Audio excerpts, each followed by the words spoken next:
Good morning. Welcome to Chalice Unitarian Universalist Congregation. We are a community of diverse beliefs and experiences, nurturing the liberal religious spirit and united by our desire to grow in love and in service. Whoever you are, whomever you love, whatever your life's journey, we are glad you are here. Whether you gather with us every Sunday, once or twice a year, or are with us this morning for the first time, you are indeed welcome. I'm Reverend Sharon Wiley, Chalice's minister. Our worship musician this morning is Justin Gray. Welcome to this online worship service. Welcome to those of you watching live using Zoom on Sunday morning, and welcome to those of you who are watching the recording of this service later on Chalice's YouTube channel. For those of us using Zoom, please notice on your menu that there is a button that says CC Live Transcript.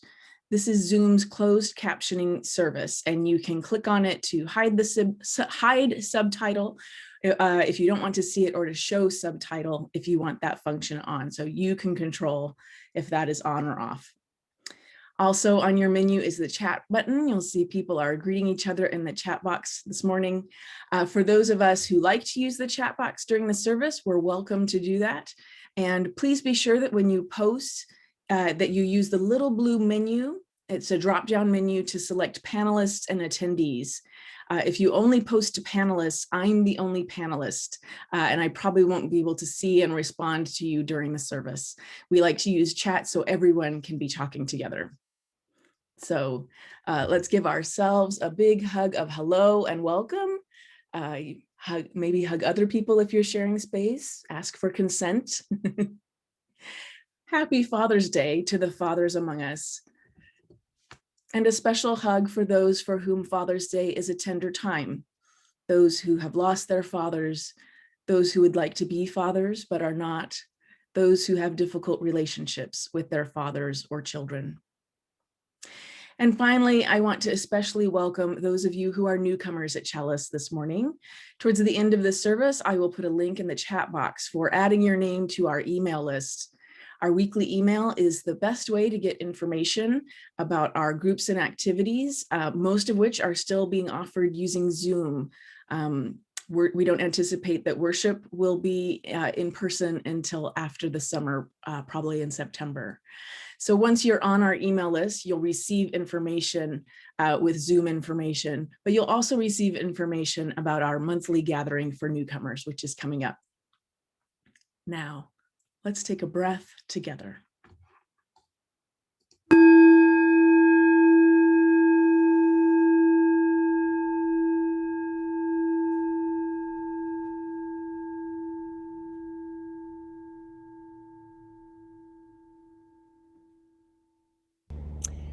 Good morning.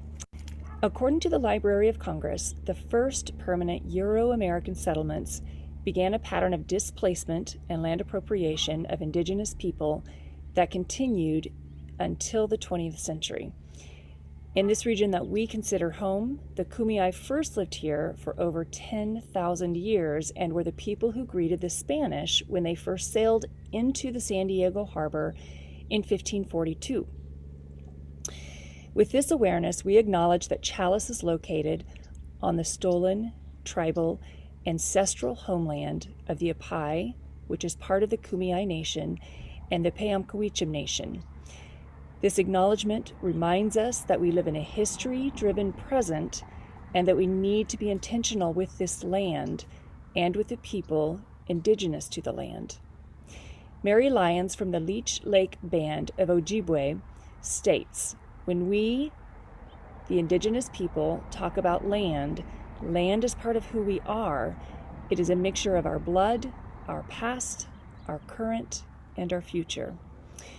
According to the research done with Reclaiming Native Truth, 40% of Americans do not believe that indigenous people still exist in the U.S.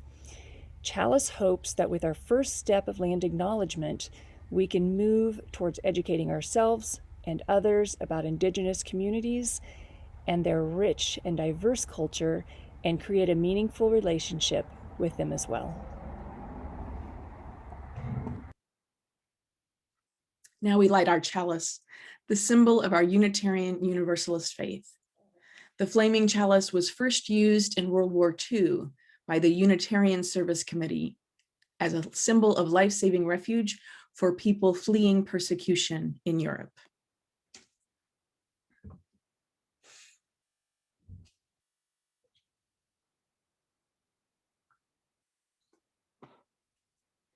May our chalice flame burn brightly, that all who are seeking may find us.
The words of our call to worship come from the Reverend Dr. Jane Malden.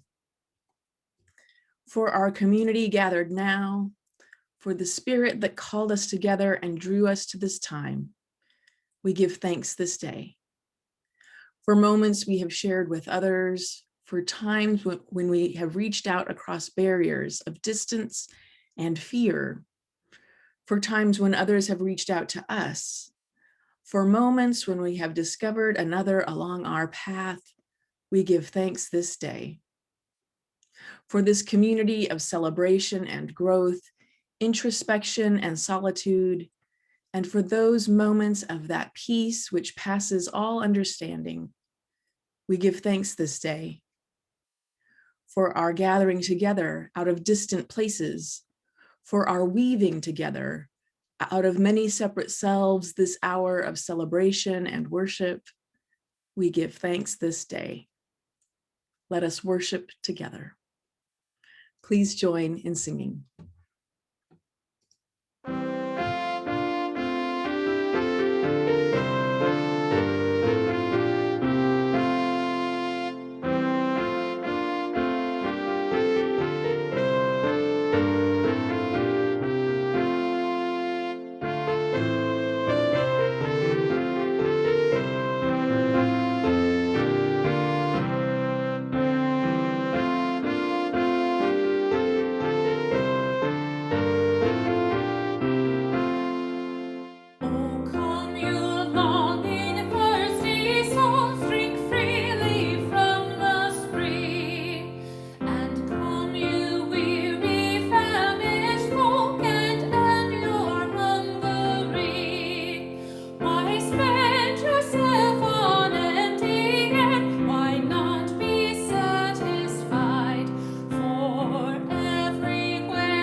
Our Sunday worship is the shared spiritual practice of our community, and we tend to the congregation during this time by sharing and honoring our joys and sorrows.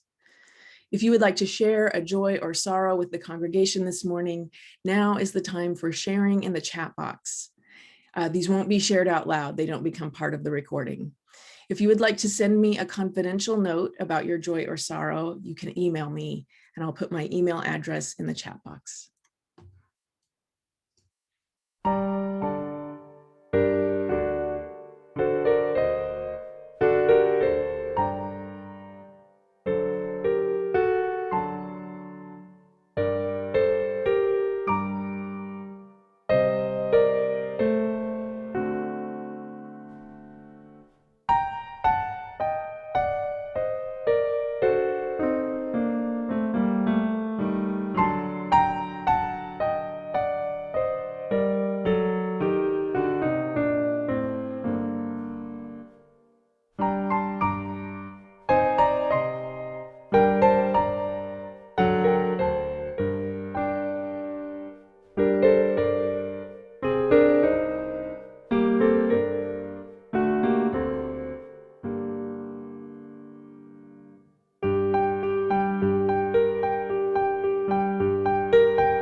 I've got peace like a river, I've got peace like a river, I've got peace like a river in my soul.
I've got strength like a mountain in my soul. I've got strength like a mountain. I've got strength like a mountain. I've got strength like a mountain in my soul.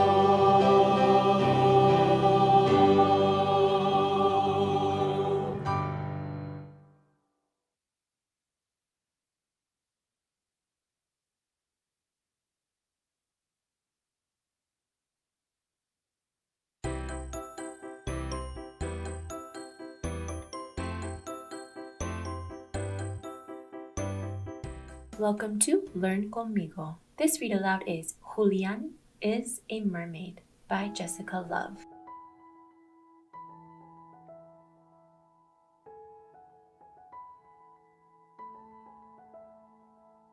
This is a boy named Julian. And this is his abuela. And those are some mermaids. Julian loves mermaids.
Vámonos, mijo.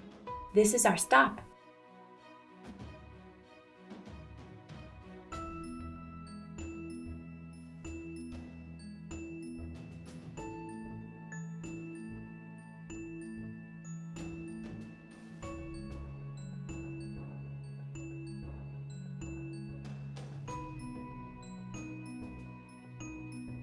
Abuela, did you see the mermaids? I saw them, hijo.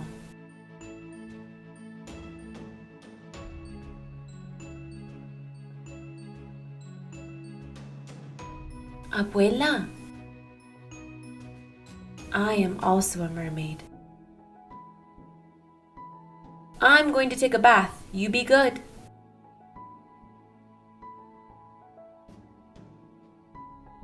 Julian has a good idea.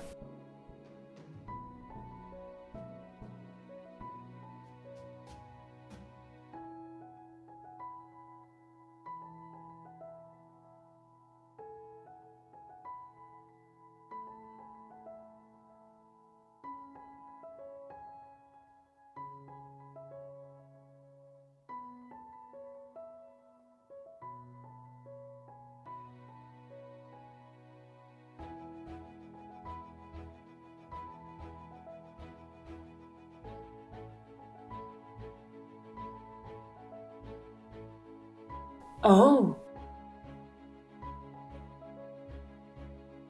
Uh-oh.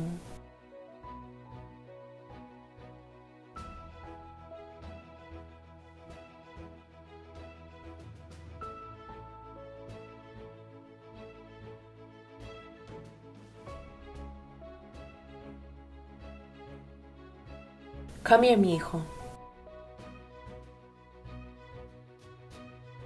For me, abuela?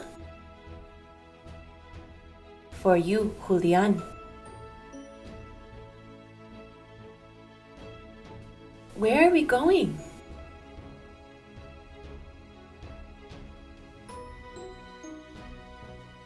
You'll see, says abuela.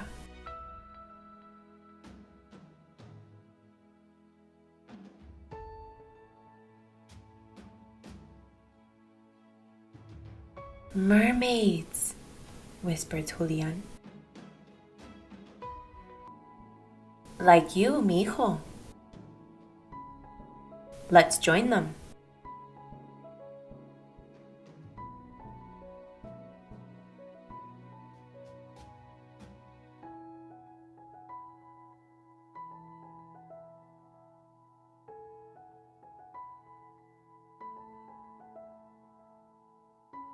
And they do.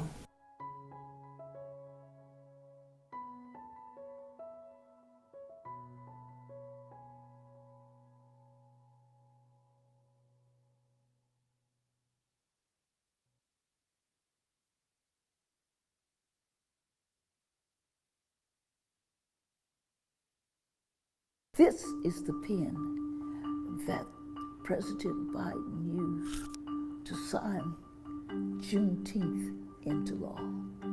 I'm Opal Lee, and I've had this marvelous day at the White House. The young people would say, it's off the chain. I knew I was coming because Juneteenth had been made a national holiday, and the president was signing the bill into law, and I was invited to the signing of that bill. Looking out across this room, I see the advocates, the activists, the leaders who have been calling for this day for so long, including the one and only Miss Opal Lee.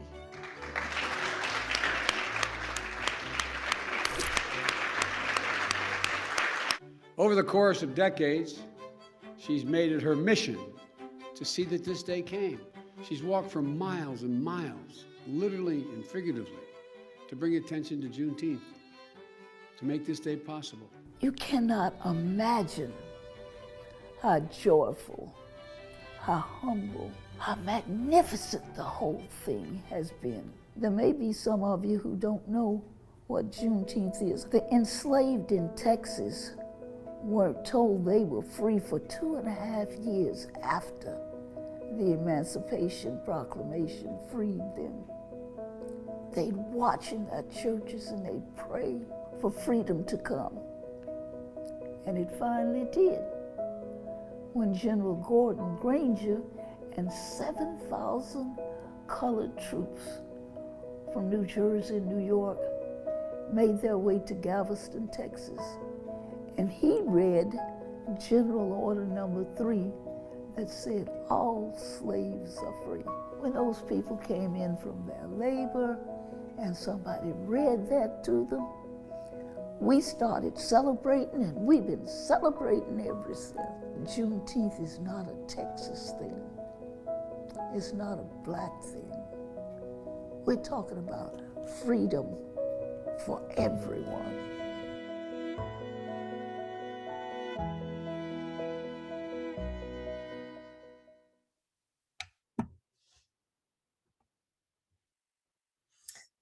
Summer solstice is today, the longest day of sunlight in the year. In earth-centered traditions, this is a time to celebrate the fullness and abundance of life's many gifts and expressions. And for us, this time of also signals the beginning of the hottest days of the year through the summer months and into early fall. Whether you work full-time or not, whether you have young children or not, these long days of sunshine offer more time to be outdoors. And summertime in San Diego is often a time of outdoor concerts, outdoor theater, street festivals, art fairs. These kinds of events are more welcome now than ever, as the ability to do things outdoors helps support our sense of safety as we continue to emerge from the pandemic. Sometime over the past year, we began to realize that the pandemic was not going to end on one magical day. That returning to in-person gatherings was not going to be like returning exactly to how things were before. We couldn't imagine how it was going to be, but we came to realize it wasn't going to be like flipping a switch where everything was just fine again. Here in California, the lifting of most pandemic restrictions this past week has been a little unnerving for many of us and continues to be. After so many months, over a year, of staying at home as much as possible, wearing masks, and keeping our distance from others, the idea that for vaccinated people, it really is safe now can feel hard to accept. Many of us are still cautious and want to take things slowly. Many of us want to see vaccination rates increase among the general population. Many of us are aware of those who are still vulnerable, immunocompromised, children younger than 12, so we're particularly hopeful for vaccine for younger children soon. Many of us are keeping a close eye on the news about variants, particularly whether or not the vaccines are continuing to be effective as different variants emerge. And so far, so good.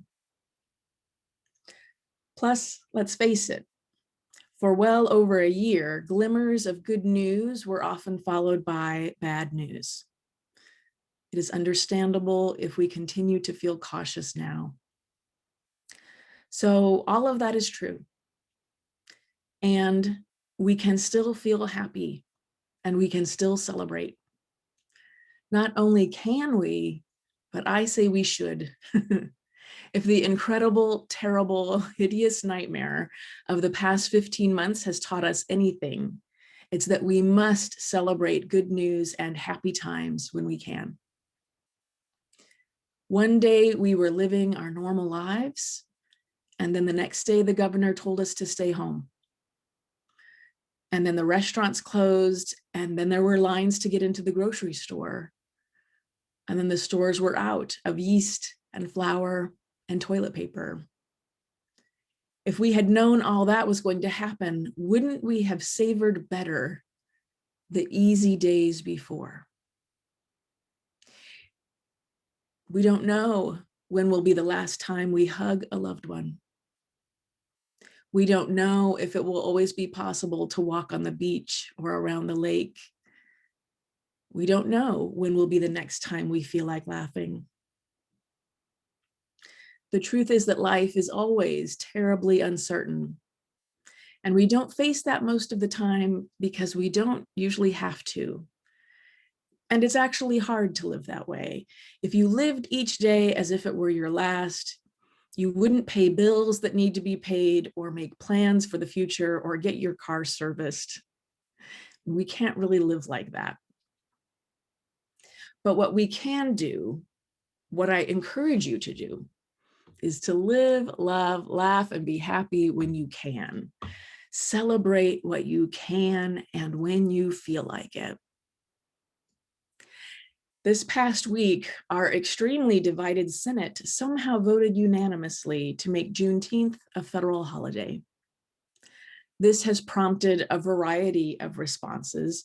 Many people observed that making Juneteenth a federal holiday is an empty gesture when issues like police reform, voting rights, and reparations remain unaddressed. Some Black people expressed sadness that what has been an important cultural holiday will now become mainstream, with annual statements of support from large corporations and inevitable sales events at shopping malls. It is understandable if such concerns keep some of us from celebrating. We don't all have to agree on everything, and nobody has to celebrate something they don't feel like celebrating. But for those of us who feel celebratory, it's okay. It's good. A good thing happened.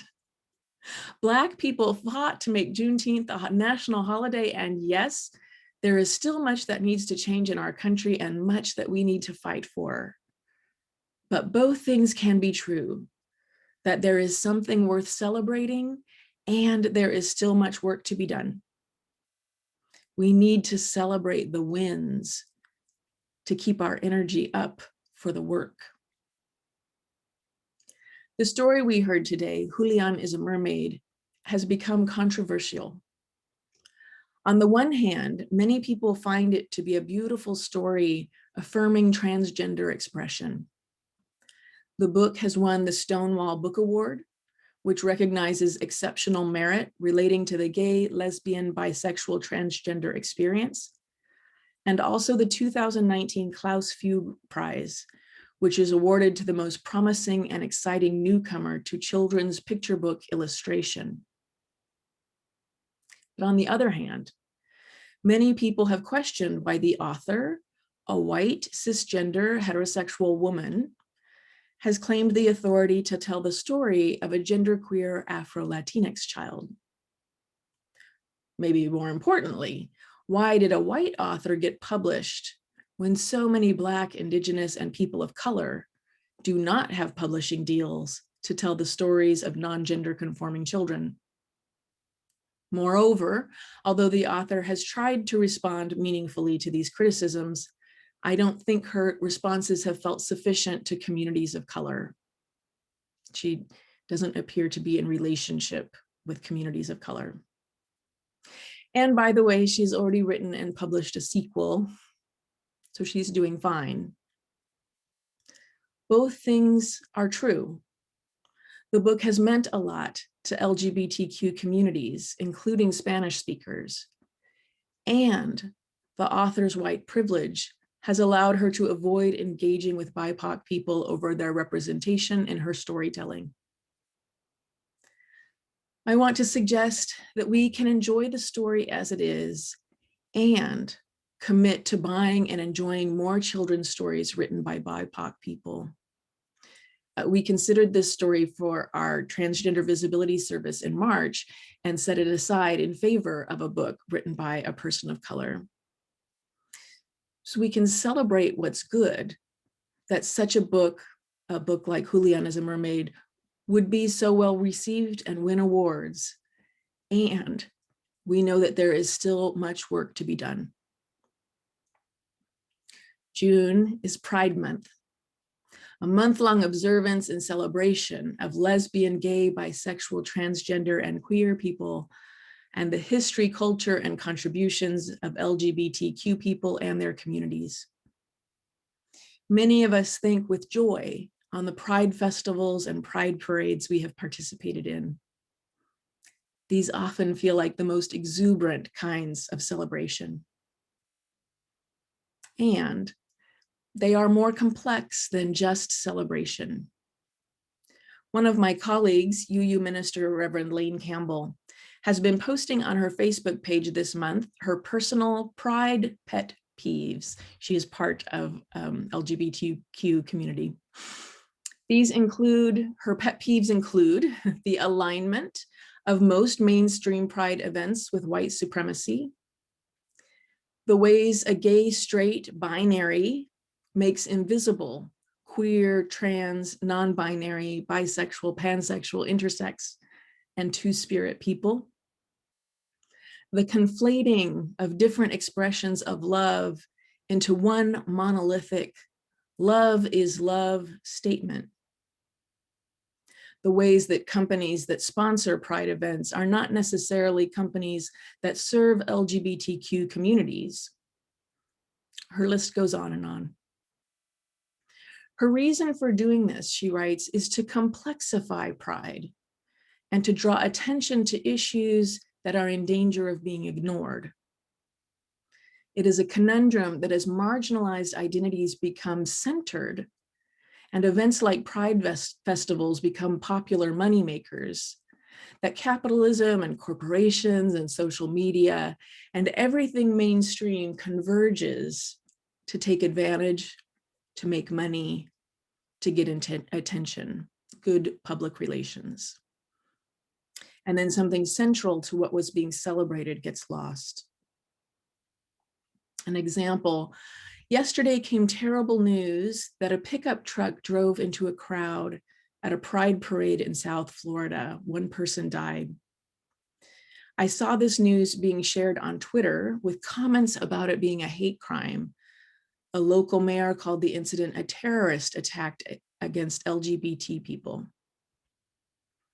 I only saw one headline that indicated there's evidence that it was just a terrible accident, not a deliberate attack.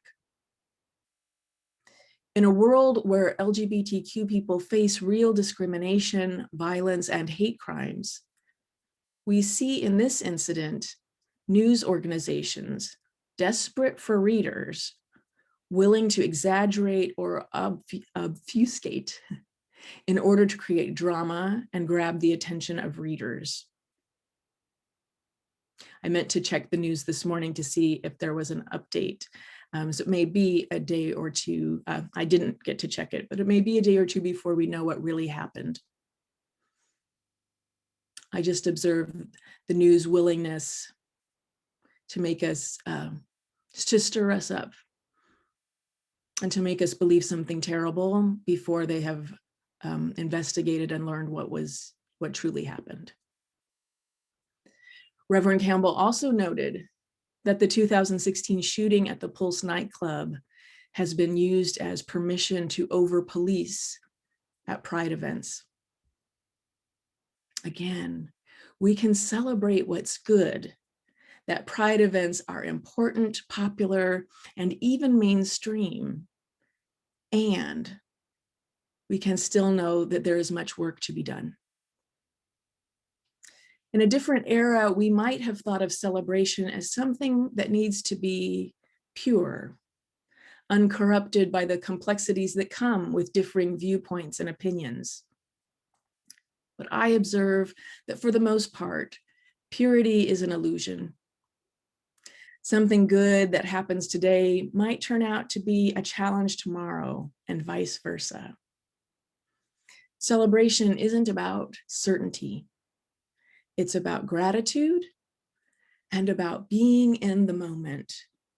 Today is good. Now is good. Not everything is perfect, but lots of things are better than they used to be. How's that for a pandemic affirmation?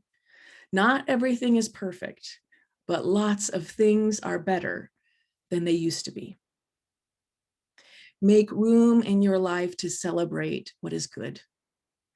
Don't worry that it's complicated or that what you're celebrating isn't 100% good or purely good. It's okay that there are complications and differing opinions and more work to be done.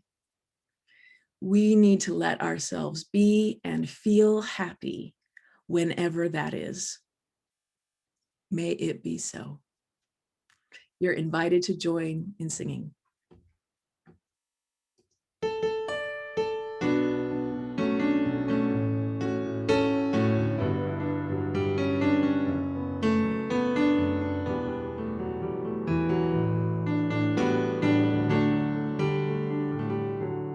We give thanks for this precious day, for a gathered here and those far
The Sunday offering is an expression of the generosity that makes our congregational life possible. Today is a social justice Sunday when we donate our offering to a local organization that makes a difference in our larger community. This Sunday, we are taking a special collection for California Indian Legal Services. Here is more about them.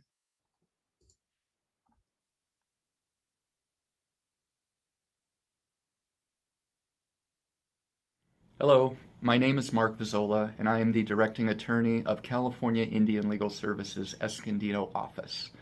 I want to thank you for inviting us to tell you a little bit about our organization in honor of Domestic Violence Awareness Month. CILS is one of the oldest not-for-profit law firms in the country specializing in Indian and tribal law. We have assisted tribes and Native American individuals in a variety of legal matters over the past 5 decades. And despite our physical office currently being closed due to COVID-19 restrictions, we remain on duty and available to serve and assist individuals who are experiencing domestic violence, sexual assault, and/or stalking and need legal assistance. Our work for these individuals includes court accompaniment, filing restraining orders, preparing individuals for trials and mediation, and anything else that might be connected to a domestic violence situation. If there's one thing that I've learned in my time working in Native American communities, it is that they are all about healing. Healing the mind, healing the body, but also healing the community. And that is how we at CILS think of this kind of work. We don't turn anybody away on the basis of race, tribal affiliation, or income. So if you or someone you know is experiencing domestic violence or has experienced domestic violence, sexual assault, and/or stalking and needs legal assistance, I encourage you to contact us at 800-743-8941 or check out our website at www.calindian.org. Stay well, and thank you for this opportunity. California Indian Legal Services is one of the oldest nonprofit law firms devoted exclusively to the cause of Native American rights. Governed by a board of trustees selected by California tribes and tribal organizations, CILS has provided free and low-cost legal services to California tribes, tribal organizations, and Native American individuals throughout the state for 5 decades.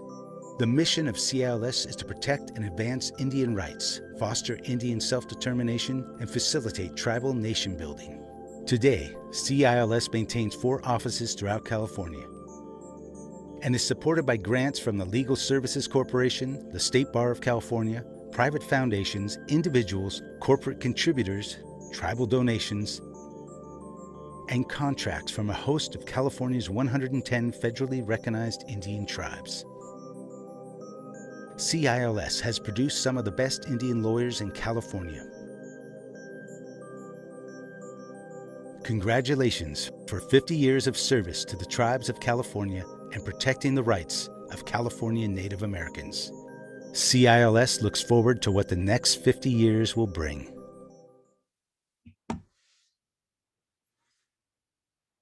There are 2 ways to donate. You can make a donation directly to California Indian Legal Services. I'm putting the link in the chat box.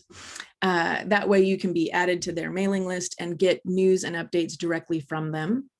Or if you prefer, you can text your donation to Chalice and we will forward the donations in one lump sum. To indicate your donation is for this special offering, please text your dollar amount with the word justice. So this is a social justice collection. If your Sunday donation is meant to be part of your pledge payment instead, please be sure to indicate the word pledge after the dollar amount. Please give generously.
Please join in dedicating our offering with words of affirmation. As Unitarian Universalists, we gather to affirm and promote the right of conscience and the use of the democratic process within our congregations and in society at large.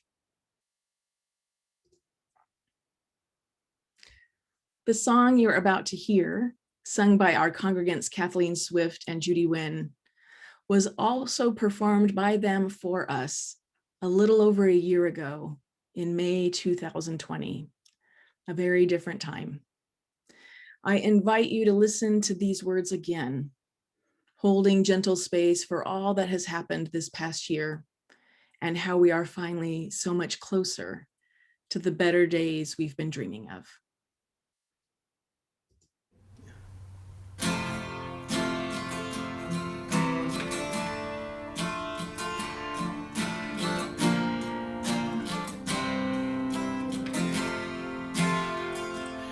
We have come in the light to this place, in the light with our hearts, in the light open wide. We are here in the light giving voice, in the light to the truth, in the light we divine. Let us sing for today. Let us learn better ways, showing love in the light, giving hope in the light we create, in the light better days. We are born in the dark, we are fed in the dark, we connect in the dark through the veil. We are held in the dark, we are healed in the dark, mysteries in the dark we reveal. Let us sing for today. Let us learn better ways, showing love in the dark, giving hope. In the dark we create, in the dark better days.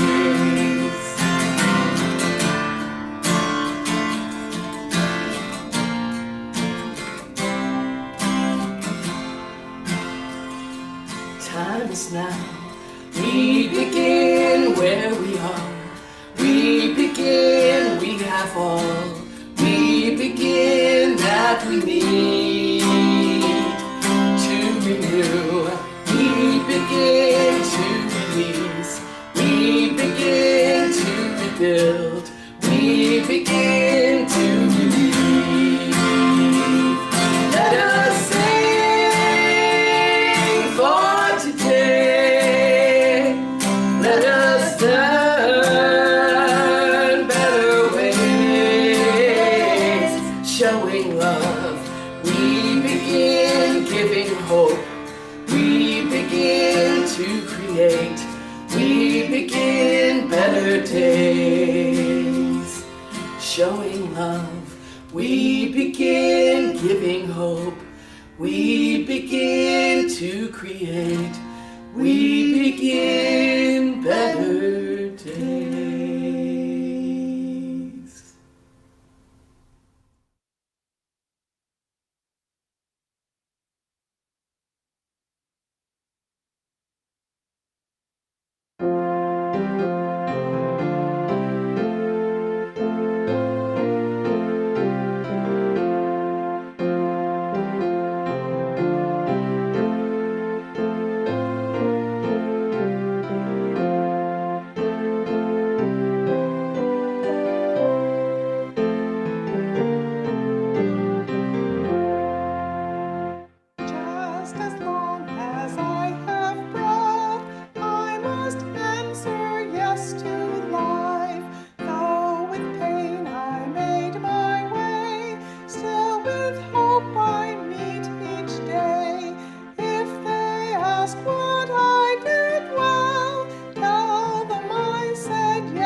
as long as vision lasts, I must answer yes to truth.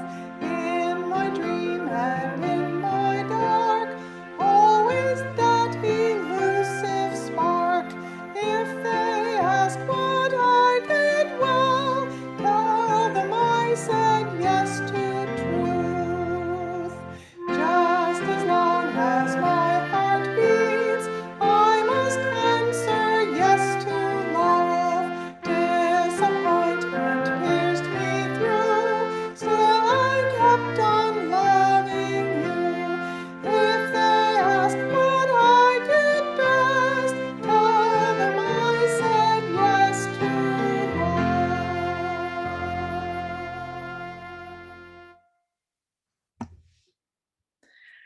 Our closing words come from the Reverend Mary Frances Comer.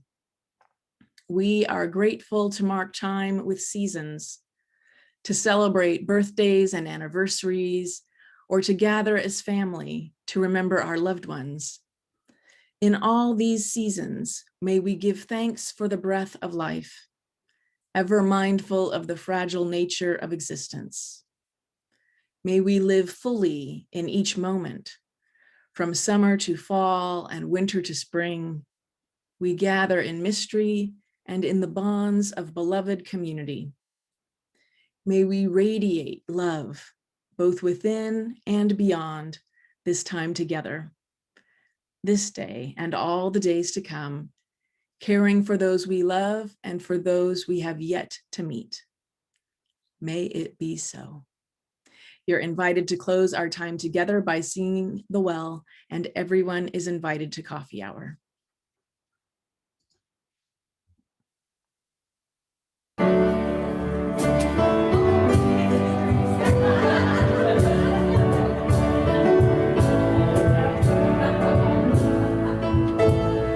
drink